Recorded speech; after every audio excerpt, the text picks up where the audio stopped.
It's time for arguably Australia's #1 beer podcast, The Step Brewers. With your hosts, Papa Sweden and the Pilly Panther, formerly known as the Juice Wolf.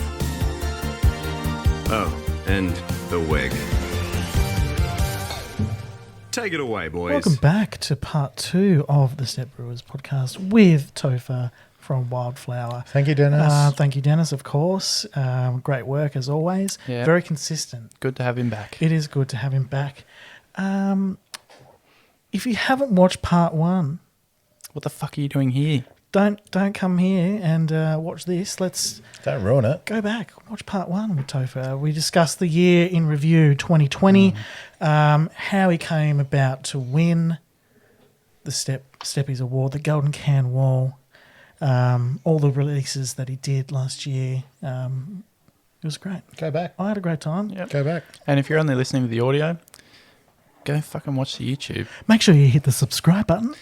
Hit the like button for the YouTube algorithm. Oh dear. Okay, that's not gonna You're the worst. get us any subscribers at all. So that's great. Thanks for that. That's fine. Of course, Klimp's here. K-Love, welcome back. Same clothes.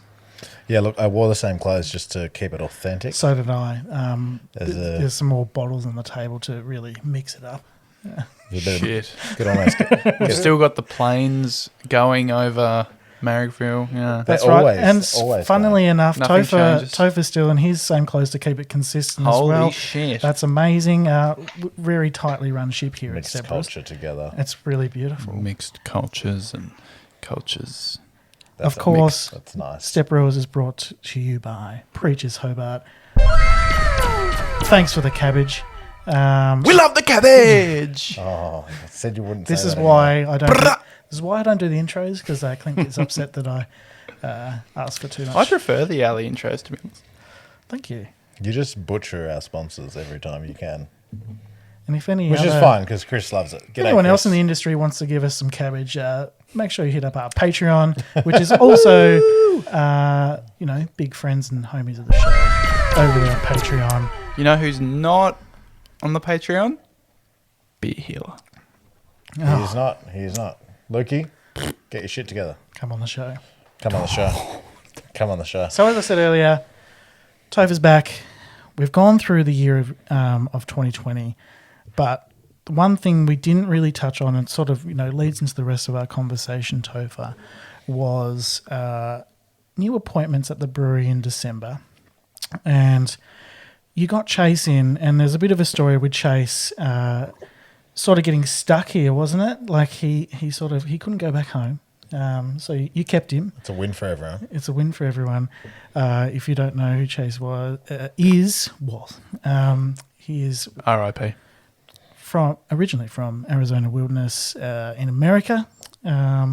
So how does having Chase, help you in terms of focus with the brewery and, going into 2021? How does it help the workload a little bit? Yeah, massively. Chase and his partner Peyton came in February of 2019. Sorry, 2020. I think they came on. It was a leap year, so I think they came on the 29th. And then everything just kind of changed, and they could have gone home. It's not that he was locked out as a citizen. Like as a U.S. citizen, I could leave the country tomorrow. I don't have to get the dispensation. Yeah, I won't. My family is here. But they could have, but much to their credit, and I think it showed a lot of character to me, and was just a complete validation. Chase and I had met at the Terroir Project festival in Paso before that, but he and I had been in contact for a while, even leading into that, and so they decided to kind of stick it out and just see what was going to lie here, because they had kind of committed to being traveling for a while, and he just became such a integral part of the team very quickly, and it was crazy to me, and it kind of is crazy now. We think our intuition in beer is quite similar, so it just became apparent to us over his time that, well, I hadn't planned on growing the team as such. Like, it wasn't something that we were looking for. But in speaking with a couple of people that I respect in creative industries, they kind of assured me that the opportunity to have someone who's so intuitive in your process working alongside you is not something that we should pass up. And so regardless of how that looks from an exterior perspective, in terms of people thinking that, you're stepping away from things, or the work, the process of the product isn't the same because there's not that one person at the masthead. Regardless of how that looks, just know, and this advice is like, that's not at all the case. And in fact, you'll be able to, say to me, like, we'll be able to actually focus on some of the things that you really want to focus on and do them better. So we took a bit of a leap, and were able to get him sponsored, which meant that he could stay, and he agreed. Like, we decided we offered him a position of head brewer because that's what he was, and I wasn't comfortable with him operating in a role internally that wasn't shared externally from the name of that role. So the things that I was really keen on him helping out with and taking over, like, I really wanted to, and we really have, just completely empowered. I hope he would agree that empowered that position and say, no, this is your realm now. Like, you take that over. So I didn't want to do that internally and asking a lot of him without, saying he's an assistant brewer or something like that. So he's our head brewer now. And in that, he looks after pretty much the beer making process. So scheduling of brewing, raw materials, so like all the ordering, and as well as all the packaging. So he basically makes sure that everything is like going to happen on time. He's very, very oriented. Like, not that I didn't, but it just keeping that ball in my head, as well as some of the other things that I'm trying to juggle, just ended up realizing that was just too much. And we started the brewery. One of the reasons that we started in mixed culture brewing was obviously where I talked about the story with Bernadette and the flavors, but also there's a real beauty in what we do, in the kind of you don't have to look at the calendar as much. Like, if stuff gets really busy one week and you don't get to bottling a beer, well, it's probably not going to matter that much because you're not going to release it for 3 or 4 months anyway. So, like, pushing it back 1 week is not a huge issue. And Luke and I really operated on that. And with me having another kid and kids getting sick and my wife going back to work and Luke having a kid, those contingencies that we had kind of baked in by the mixed culture process weren't enough anymore. There's too many times where you can't get in because the childcare, you got to do that drop the kids at childcare in the morning. So it became apparent, like, okay, the schedule itself, when we ride it, we kind of need to stick to it a little bit more. Like, things can get pushed a little bit back and forth, but there needs to be a bit more forward planning. And I was pretty well organized, but having someone who's squarely organized on it is really been good. So that's been huge. And it's really been helpful for me to be able to, so in essence, like, I will, when I come to the brewery during the day, I like work for Chase. And I know that sounds bizarre, but like, I'm one of he allocates my time, or we go through the schedule that he's written, and I say, okay, well, I've got this thing from this time to that time, or I'm popping out, or I really need to do computer work today. Is there any chance can you take all of that production work yourself, and we're with the other guys, and can I, and if he says no, like, I hadn't allocated any other time for that, then I do my computer work at home. Like that's the way that it is. So that kind of has allowed me, I think, a little bit more freedom to go home and take my mind off of work.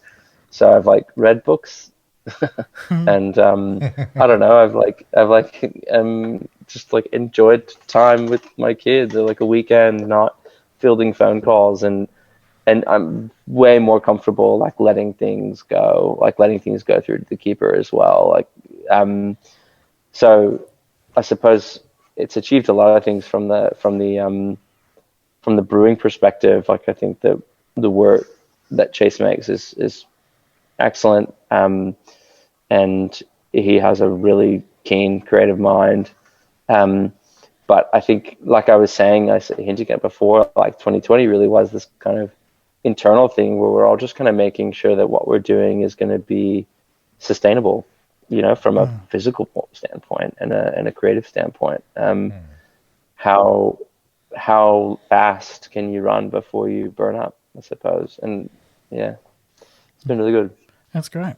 Shout out to Adam Gilchrist. Fucking love that guy's ears. They're large. He still play? Yeah. Oh, I'm just yeah. So obviously having Chases, giving you a little bit more of a life balance, which I 100% agree. It's like super important, especially after the year that was just been. But what is it like having Chase on board in terms of like, what does he bring to the tables in terms of bouncing off each other with new ideas and stuff like that? Well, there's a different palette, which is probably the thing that we all notice the most. As in, like, Luke and I have different palettes. We blended together for years. So Chase being at the blending table has, it just changed the narrative of the conversation, I suppose. Broadens the flavor palettes a little bit, and he has different sensitivities than both Luke and I. So that's been really interesting. He's really committed to what we're doing. So like, he hasn't really I don't think there's any beers in tank that we're so different than a traditional brewery. It's not like head brewer comes in and all of a sudden the hop mixture and the hazy IPAs are different or something like that. Yeah. Things are so culture driven, are so slow here. So we're doing a lot of testing, like not like lab testing, but just trying out different processes. Yep. And tightening up other processes. So we're doing different raw wheat raw wheat tests with the gold. So using different batches, different varietals of raw wheat from two different farms. So the one farm, the Greenwoods that we often use from, but there's another flower farm called Woodstock that's just down the road, another regenerative organic farm. And that's been really fascinating, just seeing how, wheat isn't wheat, and really kind of nutting down, like, it's still in this box that we build for ourselves, but, understanding, I suppose, how our beer makes itself a little bit more. I know that's all super vague and quite like hand wavy, but, yeah, it's like we're like strangely similar. So we have like the ideas that he has. I'm like, oh, I've been thinking about that too. Like, let's do it, or vice versa. Does that, like, having that third person with you and Luke just kind of like brings almost fresh energy and yeah, like actually lets you have three people working on it and gives you, I guess, the energy, but the space to actually do those things that you've probably thought about for years and not had the time or space because you've had to be on the road or do whatever. Yeah. I mean, Chris basically described it as, we needed another brewer because Topher wants to gallivant around the country. So shout out to Chris if he's listening. He didn't really say that. But do you think that fresh perspective just gives you like almost room to breathe and space, but also, I think it was the guys from Suarez Brewing who were talking about, like, they don't give their brewers a allocation of their own beer. They give them an allocation of money to buy beer because they don't want their palates to tune into that one brewery. Like, they need something fresh coming in, which I thought was that's super interesting. Which was a really interesting concept. I think it was Suarez. It was Suarez or Green Creek. But do you think that fresh palate coming in, even though you guys are so similar, just gave you and Luke something So you weren't in your own heads? Yeah, and he brings a really like beer perspective. Like I know that sounds weird because I'm a brewer and I do really enjoy drinking beer, but the the space where he came from, especially, you know, we're looking at over a year ago since he's been back in the States, but like the US scene is so different than like the beers that US brewers are blending are very different than what we are. And that was one of the reasons he was attracted to work with us in the first place, was the flavor profile that we had.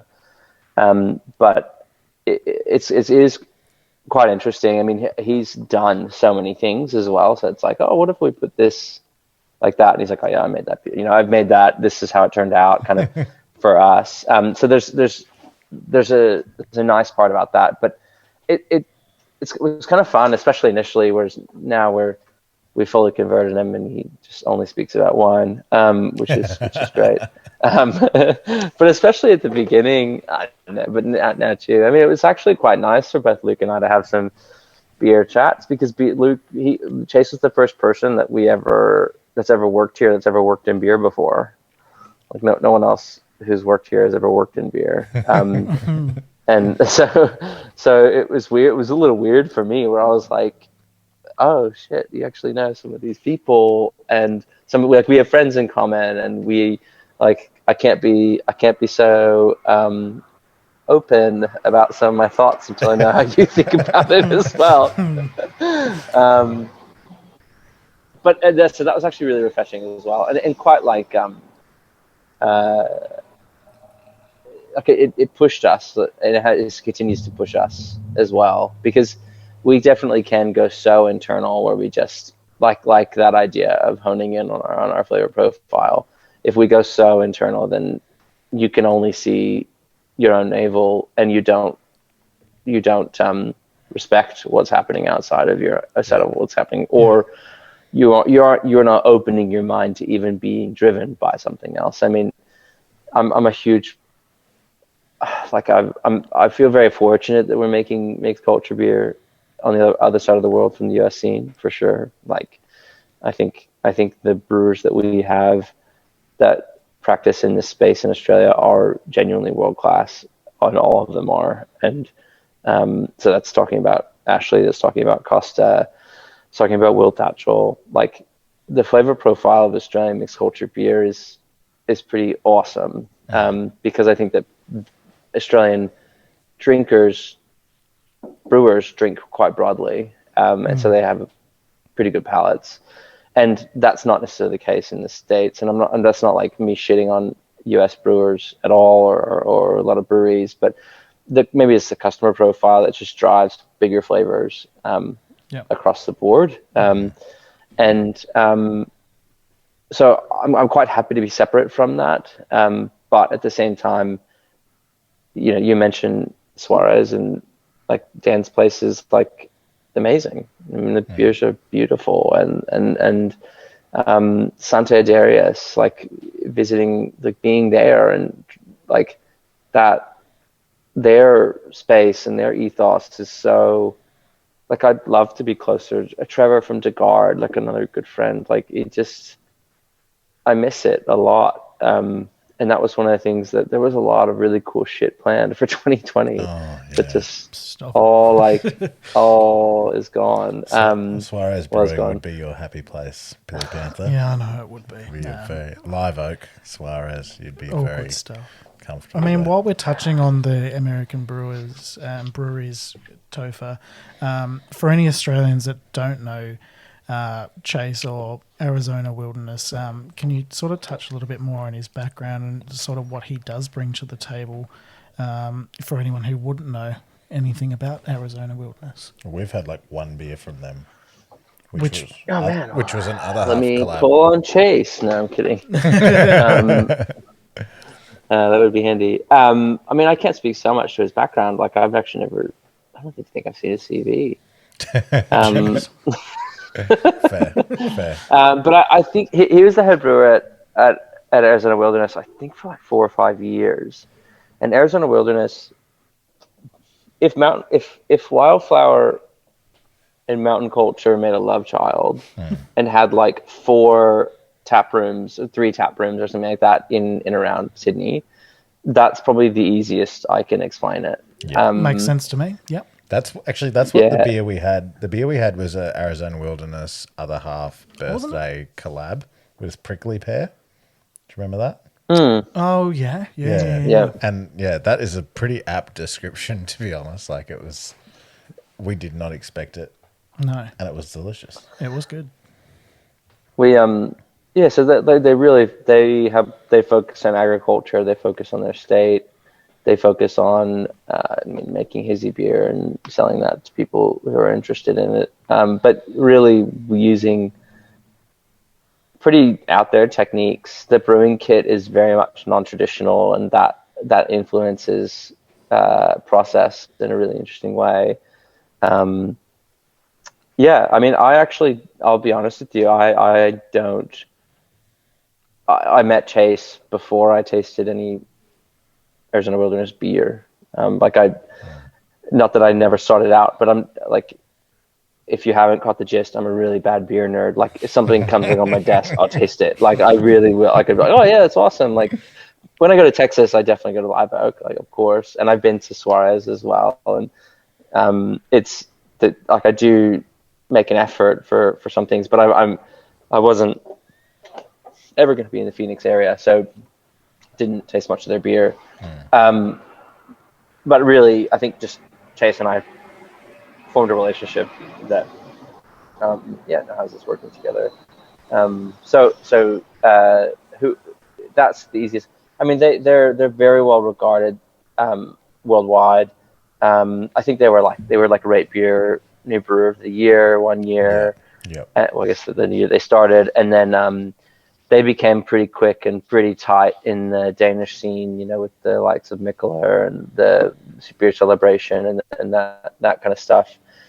So like within a beer nerd world, I suppose their beers are very, very well regarded. And I mean, the ones that I've tasted, I would attest to that for sure.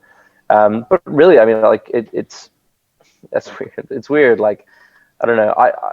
I like the beer of people I like. It's a really bizarre thing. And so we became friends, and then it was like, oh, like it's of course I'm gonna like the beer that they make, or the beer that lots of people make who are friends, I suppose. But I'm more that way. I'm more interested in the people and the relationships than the products themselves. So it'll be fascinating. Like, I think, to see how things go. And I mean, I guess he's been here now. You say December. Yeah, that's right. That's coming up on 6 months.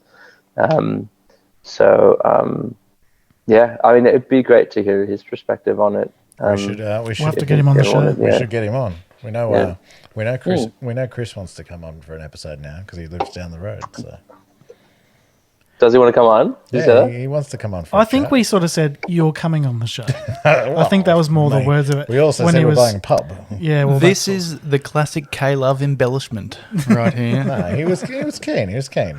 I tell everyone that when they're drunk. You're coming on the show. Yes, I am. Yes, I am. I guess it's a Oh, peer pressure. that's it. Now, speaking of peer pressure, when we pressured you into doing the first episode with us back in the Time and Barrel series, we sort of did touch on your New South Wales ingredients focus and how you harness that into sort of like a bit of a superpower, I sort of say. Like you championed, you definitely championed the New South Wales ingredients, but we question if that was sort of limiting you in a way. And if you haven't heard that first initial interview with Topher, I'm saying go back and listen, but touching on a few months after now, we're in 2021, I was just wondering, can you tell us what it's been like while producers and businesses have struggled back to find a new normal? You've sort of harnessed down even more and championed New South Wales ingredients. You've doubled down basically. And sustainability as well. And the sustainability is now even more of a focus. So can you touch a little bit more on that? Ooh, I mean, poor Wags. He Sit loves back, it. wag, and He relax. loves it. We've been talking this episode up to him since you agreed to it the other week. So Yeah, well, I mean, like since we've spoke, it's been harvest, and that literally finished last week for us. So I found myself in regional areas once every fortnight from January through to last week, basically. Like on average, I was in Murray Bateman, I think 4 or 5 times in the past few months, probably 2 months. So it's a 3-hour drive to Ravensworth Wines. It's North Canberra region. Just collecting different things. So I mean, I spent a lot of time on the road this time of year, collecting fruit, picking fruit, talking with people, and with those long drives often comes.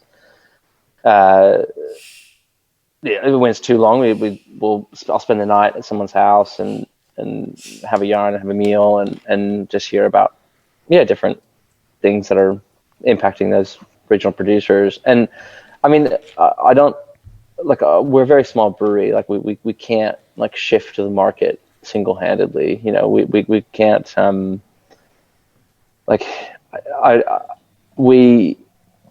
I suppose I'm slightly awkward with the characterization that we champion small producers, because I actually just feel really lucky to like use some of these amazing things that come out of our estate. So it's less about me shining a highlight on them and much more about me getting the opportunity to access some of the things that they grow or produce in some way or another. And that might sound like I'm trying to be like uber humble brag over here, but like genuinely is like, I still don't really view our platform, I guess the platform of the brewery as very, it's not very significant. Like, I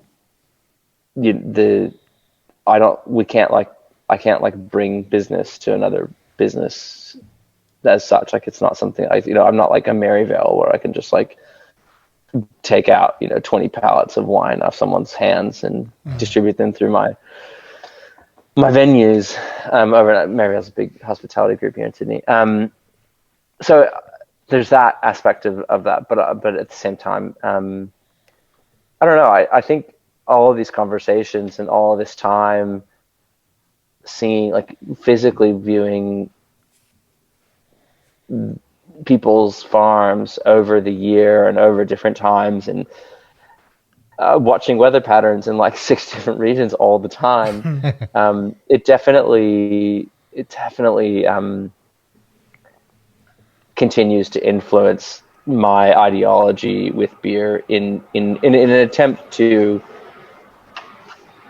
kind of reestablish the agricultural link between the beverage and the consumer, that like this really is a preserved agricultural product, beer. And I don't know. I mean, that's not like a Department of Primary Industries doesn't like pay me to like say this or anything. Like, this isn't like there's nothing like behind this other than just the fact that like it just becomes really clear to me that like what's here is a product of a harvest, and I see other people harvesting things, and I'm there with them, and it's fucking hard, and it's real, and I love the connection that some of the farmers that we work with or producers have with nature itself, and I yearn for that seasonality in what we do. The ability, like, it's like there's a season, turn there's a time for different things, right? Like, there's a time for rest, there's a time for really busy work, there's a time to just read and not focus on things. Like, I really, every time I got into every time I'm out in the country is weird, but like in a regional area, I am a little jealous of the pace, and I know it's like perceived, like I'm just seeing that, and it's not just the case, but really does feel like as soon as you drive back into Sydney, like my phone starts ringing and Yeah. things just start getting crazy. And so I actually gain a lot from being there.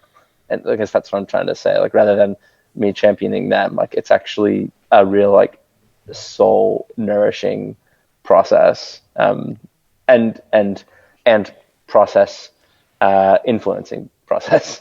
But yeah, so anyway, I don't even know if I answered the question, if there was a question there. But I don't think you need to. there's something. Yeah. No, that's the thing, and like Will Tatchell, down here in Tassie, very much does that sort of thing, very seasonal. Like, and you see that in his beers as well, and you see, the photos are stunning, and it's something that we definitely, as a podcast, we want to go and cover that a little bit more with more video content, and actually, spend a weekend with him and just understand, because I'm lost for words. Like, thinking of, like, it's just so beautiful to look at, and I would love to know what's more about it. And I think it's crazy. The process. And I think it's crazy too. Like, I think Will even said this. Like, what he has, brewers that he look up to are envious of. Yeah. Like, Yeah. do you know what I mean? Like, just yeah. It's funny that you say that, like, you don't feel like you're championing. Jesus. Championing. I can't say that word. Last Jesus episode was- fucking Christ. You are fucking up, bud. I feel like even though you say you're not, promoting these producers and utilizing their products, and you can't have that impact, I guess.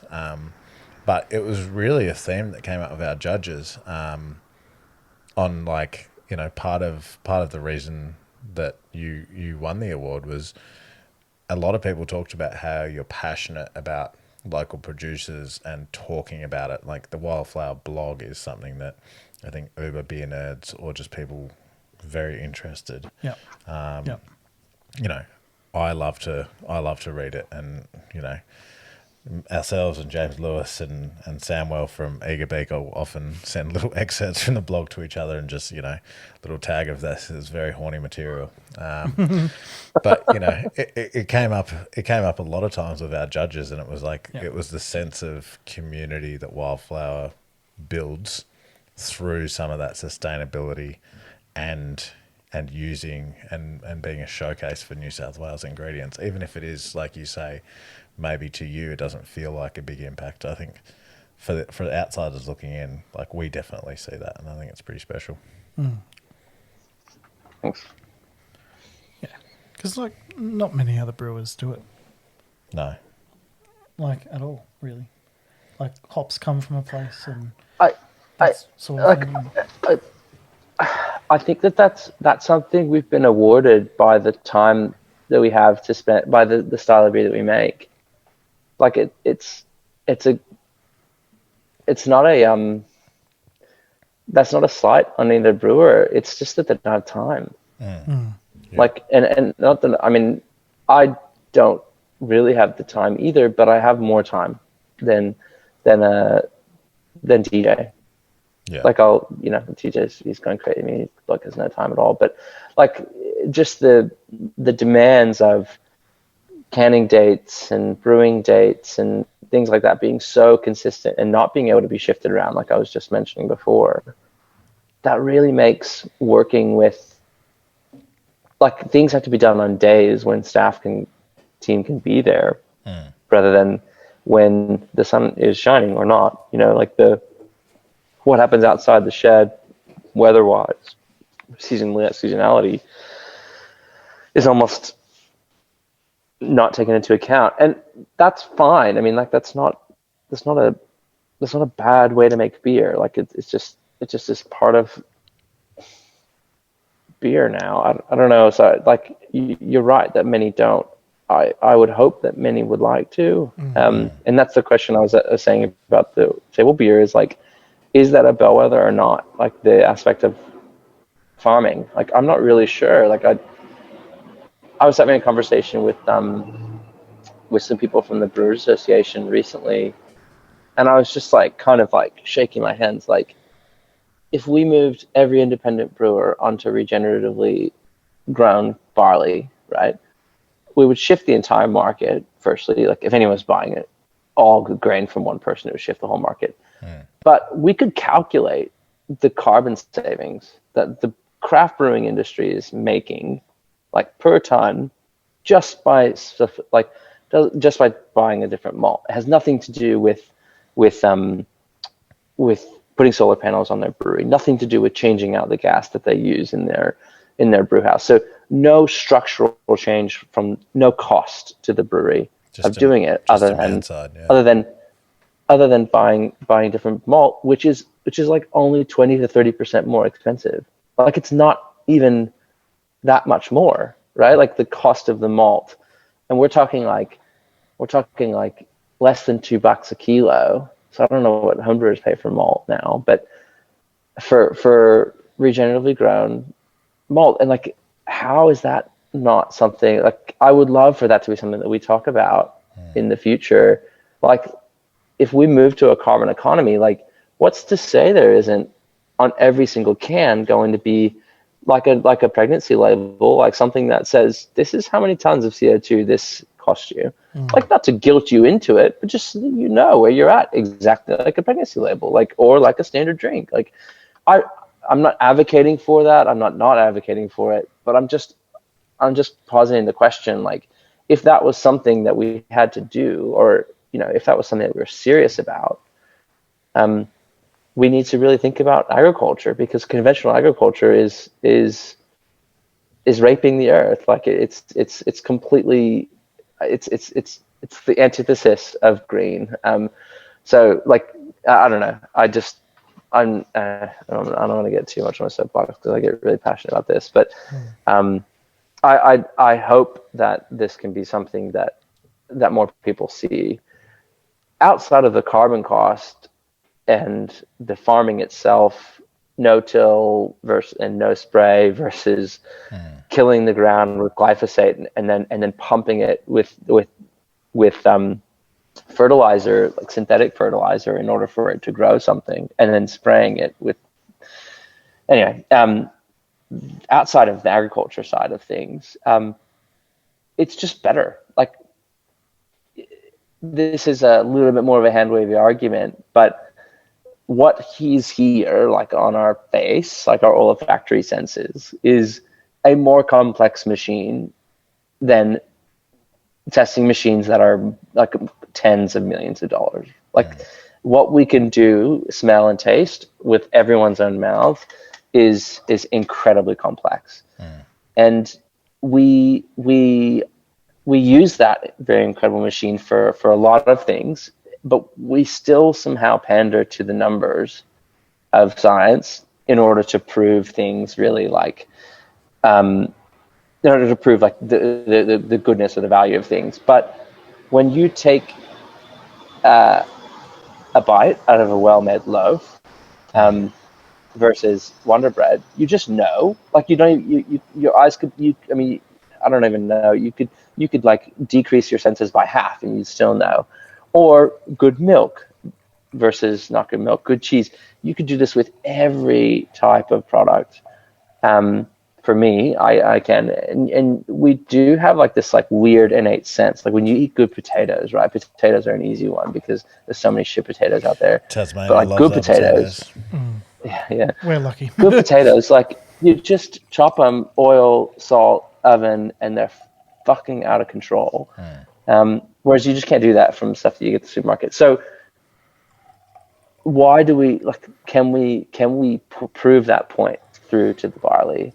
And I would argue that beer that's in this can is evidence of that. Like, we can make pretty good table beer with non-certified, as long as you're certified, but non-regenerative grain. But those little percentages that we aim for as brewers, in terms of really tipping the scales, or really making something that's nourishing but still really low in alcohol, like, I'm not sure this would be the same thing. Actually, no, I'm not sure. I'm sure this wouldn't be the same thing if it wasn't organic. And I'm of the opinion that if it wasn't, it wouldn't have garnered the kind of public support, if you will, like of people just not really even knowing why they like it so much. Like, and I feel that people have said that to me. They're like, I would have never liked 2.9% beer. There's just something about this. And I'm like, that's great. And I'm like, I want to tell you what it is, but I also don't know where you sit on the organic, non-organic world. And I don't I don't know. I feel like I can preach to you. You'll give me a platform to talk about this, but yeah. I feel like in Tasmania, Anyway. like we take it for granted because like we have such amazing produce and such small producers that are just immediately accessible to us. And I always find this when I travel or go somewhere and someone tells me something is like fantastic and the produce is amazing, and I always just think back, I was like, fuck, they haven't been to Tasmania because it's like so many of our restaurants are fantastic just for the stuff they get. And you know, we can go down to Farmgate Market or you know, local stalls, or you know, my family grows all its own vegetables and fruit and nuts and stuff, and Dad just gives me boxes of it, and I just take it for granted. And you know, my brother bakes some of the best pastries in bread in Tasmania, and it's like we just get that all the time. Like you take it for granted so much. But I think the interesting idea in the whole suite of what you just said was like there's such a demand side thing we can do where we could all collectively decide to do something that has a limited impact, like in terms of grain cost, the cost on shelf that translates to would be limited. And if everyone in the market did it, we would have no competitive disadvantage against each other because we would all be doing that collectively. Yes, big beer would probably not agree initially, or maybe never. But if our beer tastes better, it doesn't matter. Well, the Greenwoods who grow the grain for this, they've knocked back contracts from big beer for the last like 2 or 3 years, because we've been doing it hasn't been because of us, but because we have this relationship with them and with Stu, the maltster, and things like that. Big beer sees this, like they know what's going on. Like they're not, and I'm not saying like we're like they're watching us, but they know where the market's going, right? And so I wouldn't be surprised if we start seeing, if they do it first. Oh yeah, definitely. And I like that'll be fine. Like it's whether your wine is made conventionally in the winery or not. I don't care how you farm your grapes. I care about that. So I'm not saying, I don't know. I don't know if I carry that across directly to beer. But you know, Big Beer does care about it, but they only care about it because they think the consumer cares about it. They don't actually care about the soil. Like they don't, they're not out there with Chris and Sam. And that's where I feel like we as a small beer community can actually make the circular economies. Because the other thing is like, if Chris and Sam didn't meet spec for one reason or another, because they're, I don't know, maybe they got a late rain or something like that, and then the barley spec didn't hit malting grade, the big brewer just walks away. Just go, well, fuck you then. Off we go. And they have to sell that into the feed market at a much lower price. Whereas what we say is like, well, $300 a ton or something stupid. Yeah. Exactly. And so we just and Stu just go like, well, we'll just work with it. Like we'll just brew differently in order to get that. Like, isn't that our job? Like as craft brewers, as craftsmen, your brother who's a baker, every single milling of a flower is different. Yeah. Every time there'd be a new mill run, they have to change recipes and process. And I mean, they do like a lot of their own stone ground flour and stuff. We'll take you there. It's across the road from Bottle Tops. So is he at Pigeon? Yeah, he's Pigeon. Oh fuck! Oh my god! Yeah, you know. I know the products. Yeah, don't worry about that. I think he's head of pastry or something. I don't know. He's good. He knows what he's doing. Wow, that's amazing. He's one of the chefs from Franklin, so you've probably met already. Was. Sorry, I'm derailing it. No, it's fine. Well, we're actually going to push on to 2021 and what we're drinking right now is a. How you going there, Weg? That's insane. What? The honey in that. Are you having a special moment? Yeah, we're just. Well, Have it's you just had it, like- Deborah? Have you had it before, Meg? Or no? No, this is the first time. he did buy a Magnum of it, though, of course. I'm very glad I've got a Magnum. I might just solo that. Magnums are for sharing. Magnums are for lovers, Weg. You know that. You do know that. But It's like 7%, 7 something. Is it? Wow, that's big beer from you guys. It's so luscious. before we get into the Hive Post Brood more, what is happening for 2021 for you guys? I know that you've got a bit more of a, we've got a couple of whiny things happening down the pipeline this year. Obviously, you're coming down again for bottle tops, and there's also Brightside that is coming up really soon. Even coming down to Tassie for that, which is exciting. Launceston, might I add. Launceston. No Hobart, but I guess we got you for Road trip time. Looks like we're coming up for a little Lonnie road trip to my old hometown. Oh, that would be good. Yeah. Oh, That'd be great. I'm sure Tats would love that. Tatchell, we hang out with Stu from Odd Show, maybe. Be rude not to. Be wouldn't rude it? not to. But Yeah. so far, it's April. Tell us about 2021 so far and how it's going and what you continue to do for the rest of the year. If we turned the volume down a bit in 2020, it's definitely come right back to where it was in 2021. It's I think just with that extra support from Chase and us just getting a little bit better about how we do everything and becoming a more cohesive unit. Again, all these things that don't really make that much sense, but I'm just saying them because it's true, but I can't physically point to what that means. It just we're just working really well together, and there's a lot of things that are happening because of it. So in terms of releases, in terms of what you'd see, I suppose, in terms of what we're talking about, it's been a long grape harvest here in New South Wales, and I was speaking with a grower today in Adelaide, and he was saying that South Africa's had a pretty rubbish harvest. New Zealand's not looking great.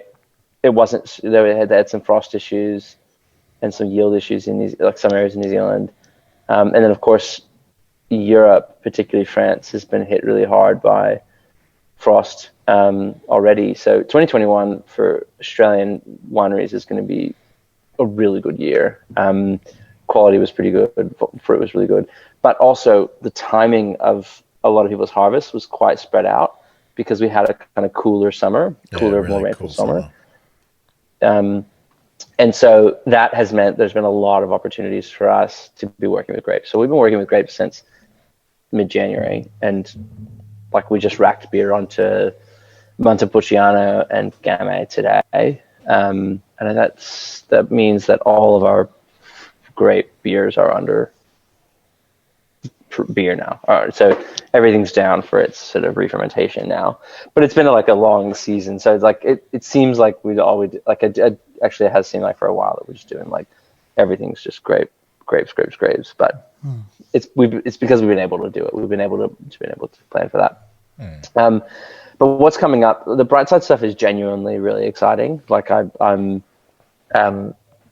I don't often do more than one Instagram post about any one beer, and this has been pretty heavy. So that's being released. Those beers are being released next Friday, May 7th. And those are beers, as I alluded to before, using fruit from Ravensworth Winery in Murray-Bateman, which is very much a no spray. They are becoming certified, but always have farmed organically and in this kind of actually super organic, very regenerative method. And all of those beers are smoke tainted. I mean, if you follow our socials, this is nothing new. Yeah. But I just couldn't look at those being thrown out. Essentially, it was fuck it, we got to do something with this. Yeah. So, I mean, and recovering a bit of cost of the harvest for Brian, and a little bit of challenging perceptions, because the beers are actually pretty clean. But can you walk into something that has what one industry realizes as, well, only characterizes as a taint, as a off flavor, and accept that. So it's going to be fascinating. Much like putting table beer out into the world, just ooh, how's this going to go? What was this? There's been a lot of interest in the project. What was this smoke tainted beer that we had? Was there one that has come out already that had a smoke taint? Was that Not from us. No. The guys from Yuli's made one. Oh, okay. I thought it, that I know about. I mean, there might be more. I'm actually not, like, again, I'm in my own little silo, so I'm actually not really sure. Oh, okay. No, I just for some reason in my head I thought we'd tried a Wildflower beer that had something smoke tainted in it, but I think I must be imagining it, or maybe it was one of those early releases in 2020. You're probably just thinking of the beer name Playing with Fire and thinking smoke taint. Oh yeah, maybe. Who knows? Ignore. I'd be excited to try that, actually. Yeah. The smoke taint. Because I remember hearing so much about it, especially in Tassie when we had the bushfires. Correct. Not last year, the year before. In 19. Yeah. We had a lot of smoke tainted cherries from memory that got used in some ciders and stuff down here. But they were super aggressive. Right. I think 29. So cherries get it too. Yeah, I'm pretty sure someone's cherry harvest in the Huon got it, and it was. They would have. They There was a tried to lot of use- fires down there. Yeah, they tried to use it, and it was pretty aggressive stuff. In a big cider. Wow. Yeah. Fuck, we have to get lots. Yeah. So that's really. So when do we go? I don't know. I'm really excited about that. And there's alongside the bright sides, there's a few saints. There's the last few saints. There's 3 St. Florences and 1 more St. Walter. We released them together with the bright side ones because those are also using smoke tainted fruit. Okay. Yep. But using the aged beer, so bright side is with young beer. The saints are with aged beer as normal. It really brings out a different side. There's a really common thread between them. So I'm not trying to you have to buy them both, but they do make a fascinating comparison. And we wanted to do them side by side. So we released all those. And we're working on a lot of, in the latter half of the year, you'll see a lot of kind of more grain focused beers, like kind of in the same vein of things we've been speaking of, like I suppose with the wheat trials of gold. Chase and I are really just getting keen on seeing how the different varietals of grain. We're doing the project with the perennial grain, how those are characterized in beer, and so we've been making these like little saisons. We call them saisons, I suppose, but just like little 500-liter batches, fermenting in a single puncheon, aging it in the puncheon for a month to 2 months, and then bottle for another sort of 3 to 4 months. Just these little runs that kind of exist just for us to be able to play around. And I thought that I'm excited about those releases as well, just because people are really focused, I think, on yeast profile or hop profile, and I don't know. I do love grain, and I love like the flavors that you can get, and just kind of really celebrating that aspect. I mean, we do it enough with wine grapes, right? Like, why aren't and varietals there? Like, why am I a bit of a challenge to myself? Like, we should be going that deep in the grain as well. So that's really fun. And we were tasting today, and we have been tasting a couple times some of the barrels of beer that we made up in Mountain Culture in the Ghoul Ship. Was that out in a very lambic method? Was that sitting out on the balcony or something, like just silly sexy with the sunrise coming up? Yeah. Sunset. Oh, yeah. Yeah. So those are I don't know if that's going to be a 21 release or a 22 by the time we end up getting some of them in bottle, because it could be 6 months in bottle or something like that before we decide to release them. I'm not sure, but I hope to see a blend of that this year. Wow. Maybe early next, but we'll definitely blend it soon. The cool ship. Fuda Beer 2 as well, probably this year. How do you pronounce it? Fuda? Fudra? Or is it Fodre? Fodre. Butchered Australian bogan pronunciation. Yeah. It's interesting to 3 years in oak. It's interesting to think about how the coolship stuff was gonna like change Wildflower, not yeast but direction, like because you're sort of almost giving yourself like a little, something fresh and exciting to come along the ride, and you've got the gold, or you've got the house culture, or whatever you want to call it. But now you've introduced this sort of sexy wild thing that you can put places and Do silly things with. and it just like it could introduce this whole new flavor profile that might be nothing like we know of Wildflower. It might be something completely new. It's very it is very new. It's very different. I mean, one of the other reasons of having the second space is to be able to conduct fermentations over there, and over there it's just in the building next to me, but we don't use the house culture over there. Like, so that space is just spawn, like the spontaneous beers or beers started by flowers. So we do another batch of wattle drops. We just bottled a few weeks ago, so that'll be probably just after winter. Yep. And that's really cool. That's a fun beer, and I'm actually like really,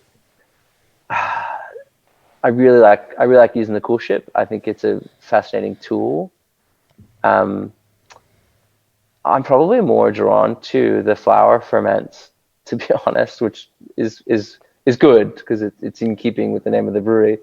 But I haven't said this to many people, but the idea of thinking about like traditional lambic brewing, that idea of tradition only goes back a few hundred years, right, at best. Whereas there are language groups and clan groups in Australia that have fermentations started spontaneously from nighttime air, or one particularly in Western Australia that uses flowers to start its fermentation. Well, that goes back to, and that's happened for. That goes back to like your discussions with Max Allen, yeah. Yeah, definitely. Yeah, and when I think maybe we talked about that one on the first podcast, but like, I think that is becoming more important to me, to think about that, and to not pander to a European centric style of beer production.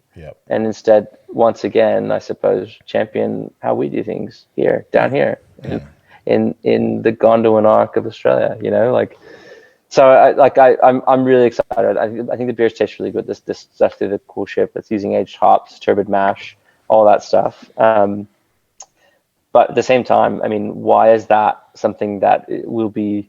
I mean, I can imagine in the beer nerd or in the beer market, and I mean, I can't say I'm devoid of it myself. That will be something that's very exciting to release. But I almost kind of want to get to the point where using a 100%, Banksia or wattle flower ferment is just as exciting and in some ways more special because it's ours. It's uniquely Australian. Yeah. I've just looked over at young Weg and noticed that he's pretty much. My glass is empty. Do you want the dregs, boy? I'd love them. Hand them over. Weg has enjoyed that immensely. Do you want to talk me through what's going on the palate drinking that little sucker? Because me and Neto and Ali shared a pretty special moment with Nick Burks from Boodle. It's not highly technical analysis. Talk to us. We love you at this journey. Like, you're just feeling everything raw and real. There's no bullshit. No.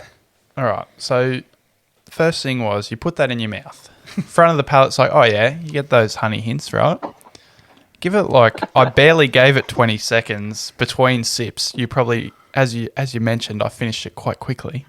But seriously, how can it be that much of a honey vibe, right? You get the honey on the back of the palate. It's almost honeycomb in the back of your cheeks. It's unreal. It lingers as well. It's literally get up in the morning, toast some fucking really unhealthy white bread, whack some pure Tasmanian honey on that shit, and that's the vibe I'm getting here. I love that shit. So I think the first thing that we sort of said when we had it for the first time at Boodle was the waxy sort of mouthfeel it leaves as well. It's like nothing like I've ever had before. It's very visceral. Like yeah, definitely. And it was funny because we were drinking it and like sharing it with Neto, but also a friend of mine was there, and she runs a science podcast, Dr. Neve Chapman. Niam, huh?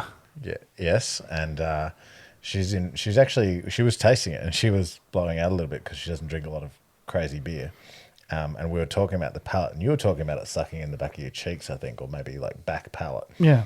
And so she's invited us to come on to talk to a scientist about taste and how it moves across the palate and stuff, because she was so blown away by this beer.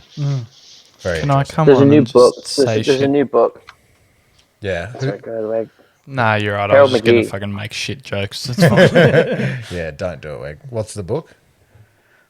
Nosedive, and it's written by Harold McGee. Yeah. Which, if anyone's in food world, like on food and cooking, Yeah. like I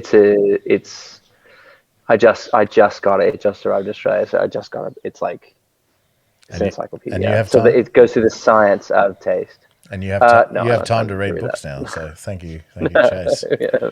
So I've got 2 more to read before I can get onto that one, but yeah, I'm getting there. Yeah, well, the beer's actually so it's not just, we don't use honey as such to make that. We use what Tim affectionately calls honey wax. So a term that he made up because the style of beekeeping that he practices is not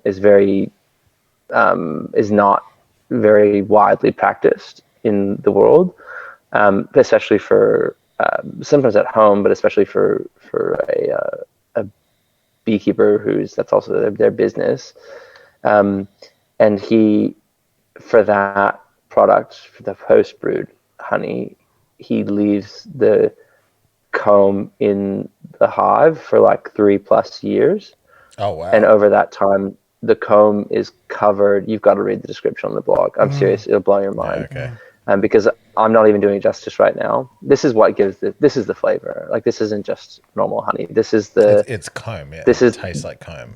It's crazy. So yeah, so he leaves the comb in the hive for 3 years, and during that time, the bees fill it with honey. Then they use the honey. Then they brood in the honey, as in they put eggs in it, and then the kids get born, I guess. And then they fill it back with honey, and then they seal that, cap it off, and that's usually where the honey process stops, right? Like, it's like, okay, cool, we'll take the sealed honey and we'll open those caps, spin it out, and off we go to the jars.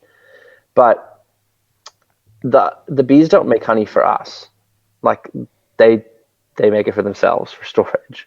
And when they're truly finished with it, they'll continue covering the comb with propolis and bee bread, and pollen. Fermented pollen is bee bread. So when these combs come out of the hive after 3 years, they're black. Like, the color of the comb is black. It's not that clear, waxy, yellowy color.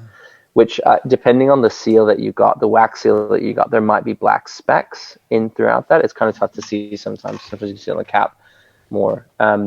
So Yeah, it's got a in order to process that honey, distinct.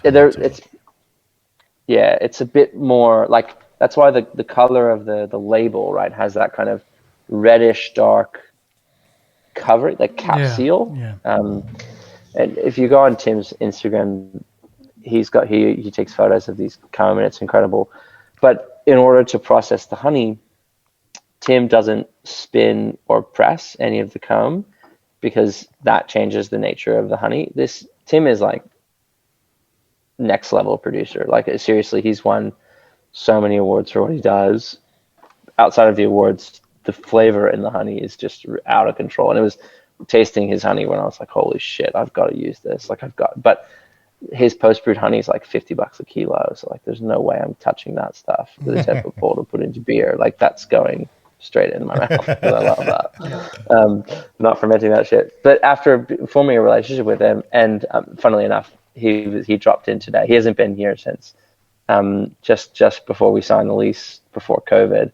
But he was coming in for an event at Fire Door because he's a main supplier, one of the main suppliers there, and God damn. big mates with Your big favorite, Ali. Len Dog.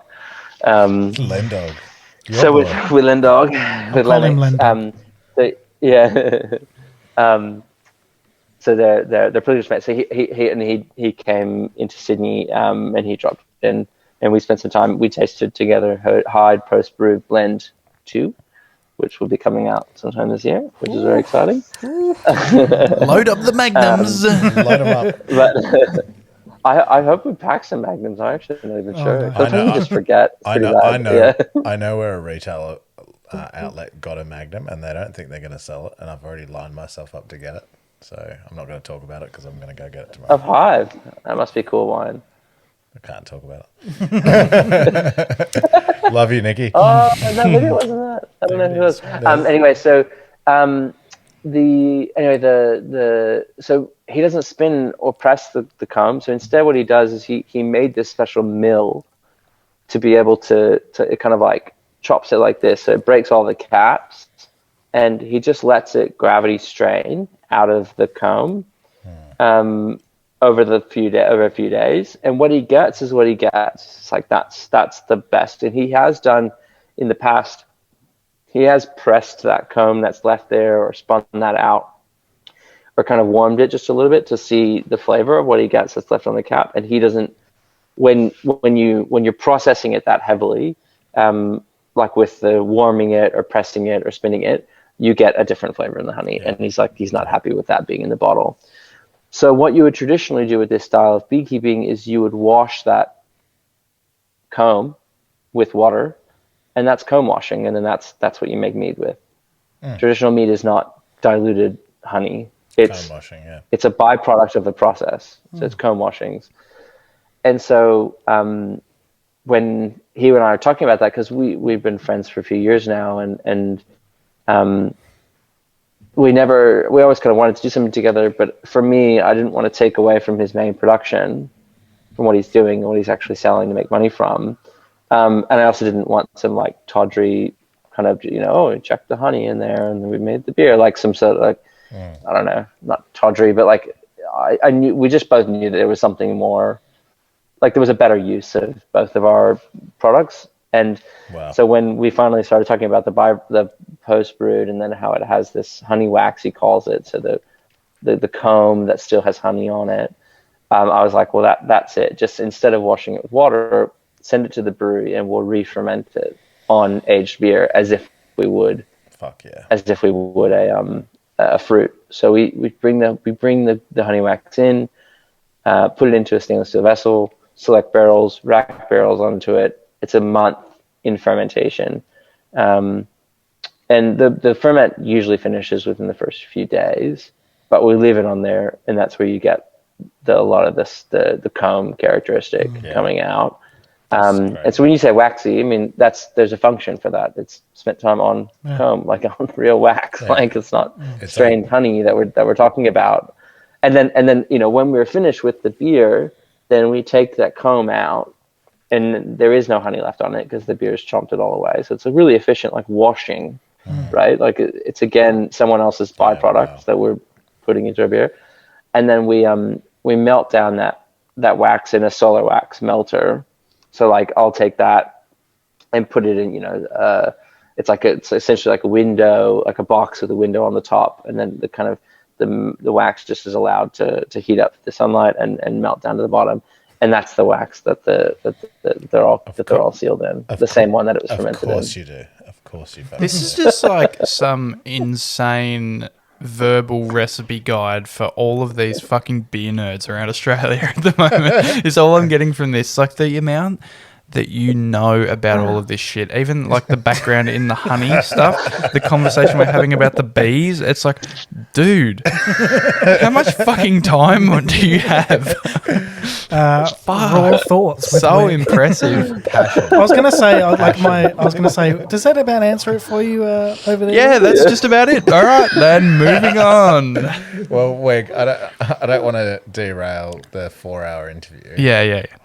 But now that Topher has all this extra time on his hands with Chase, yes. can you imagine next episode?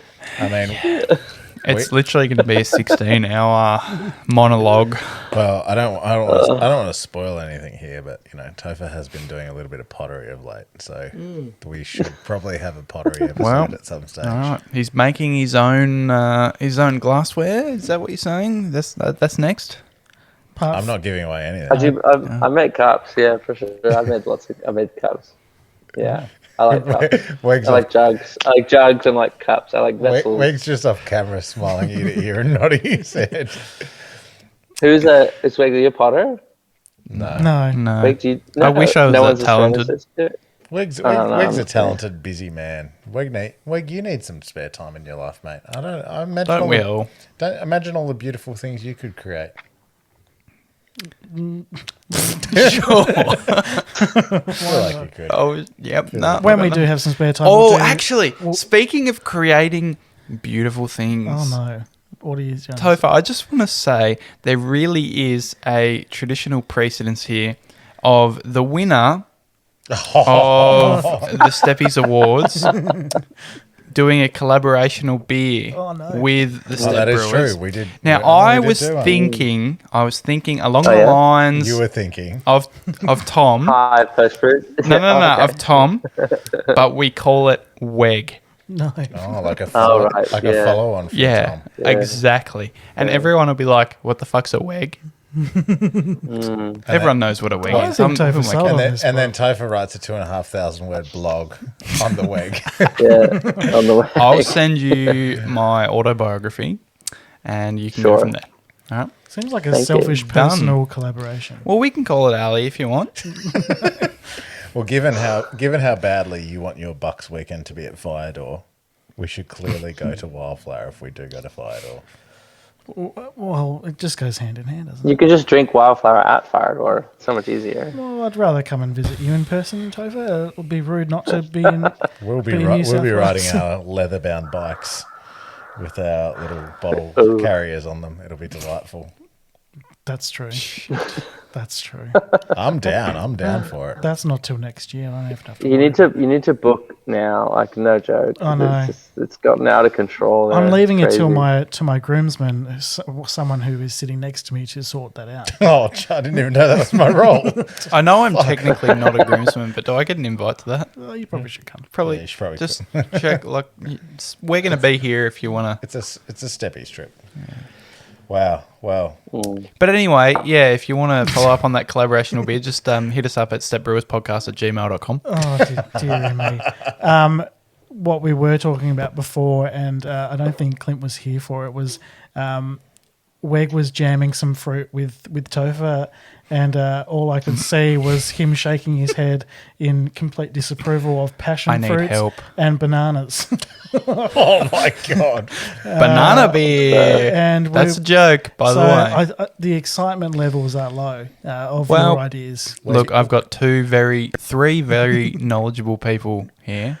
You can help me through this. I'm telling you, this will be a winner. Passion fruit. I would love to see Wildflower do a passion fruit beer. It's the most wrong thing I've ever heard. And again, he's shaking his head. That's not going to happen. Yeah. And I passionately dislike bananas. So Thank you, Topher. Right. I am fucking there. I actually really don't like banana. Just bananas. Oh, they're awful. Yeah, they suck. It's like, who wants to eat soggy dick fruit? Oh, Weg. We almost made it to the episode. We almost made it to the end of the episode. We nearly got there. Without anything that we needed to redact. No, that's this is time to wrap up, isn't it? Right. Well, how good was it having the champ in the house? It was. It was great. It was. And I mean, obviously, there is a full team behind Wildflower, so we want to send our congratulations to everyone at Wildflower, particularly Luke and Chase, Chris as well, everyone behind the scenes. Well, what a champ we have. It's been great. Thank you, guys. Thanks for having me. It's really, really great to have you back on.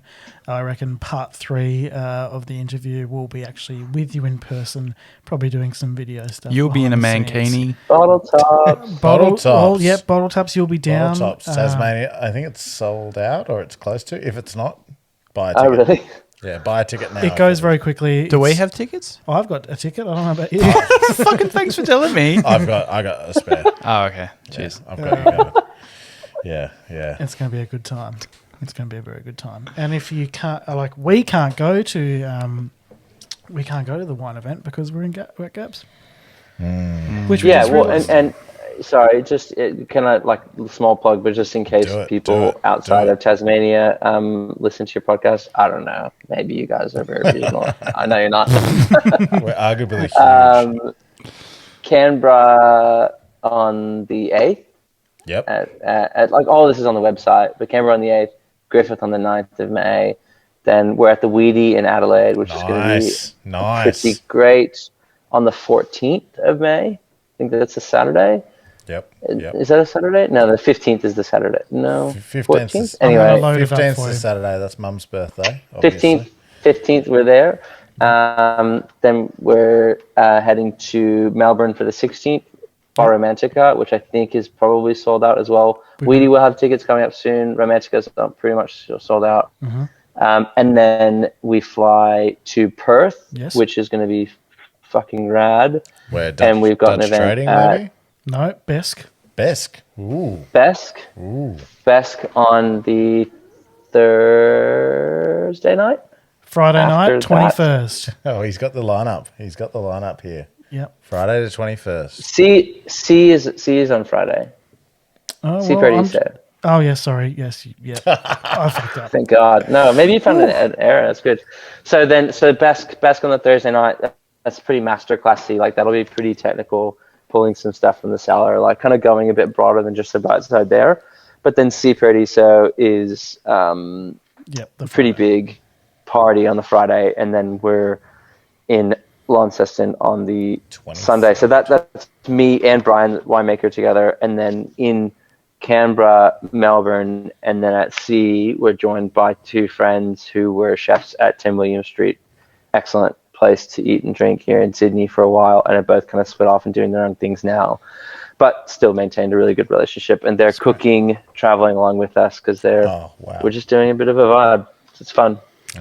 It's the vibe of the thing. That's the vibe of the thing. I am sad that we can't go. But. I might fly back early. I got flights that can change.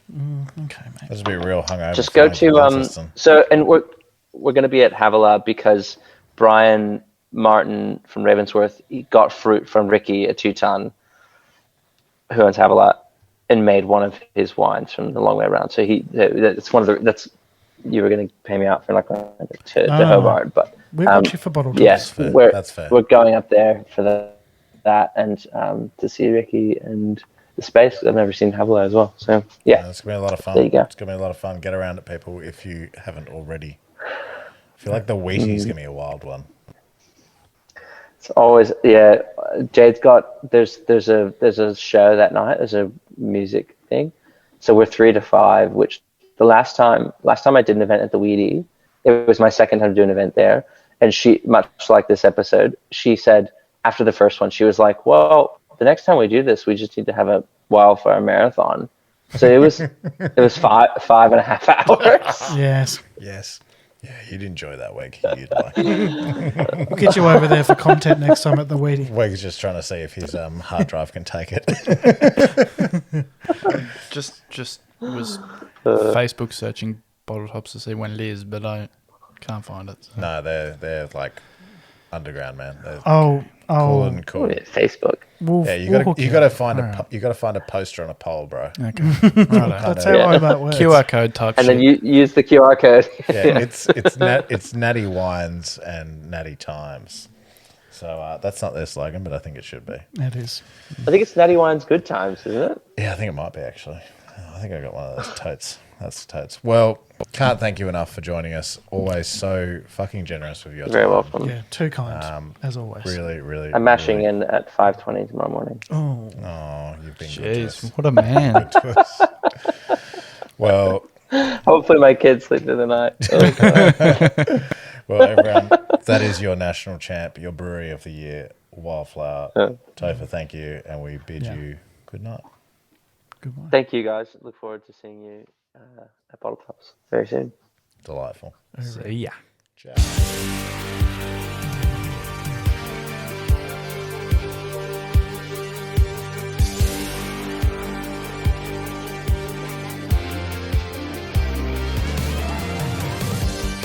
Thanks for listening to the Step Brewers podcast.